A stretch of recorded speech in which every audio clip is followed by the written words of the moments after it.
Let's solve one beautiful math question in the easiest way. Ready? But before we start, try this question in your mind. You got it?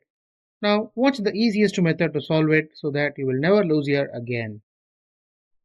We have given 9 minus 6 into 9 minus 2.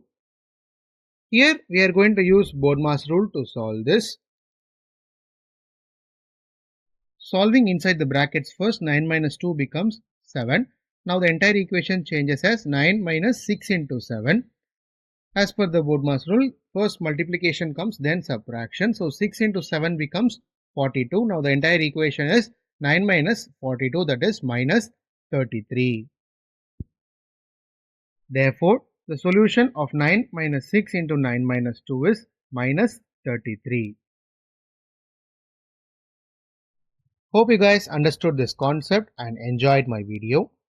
If you have any doubt in any part, do comment in the comment section and I am ready to answer that doubt and make you guys clear with it.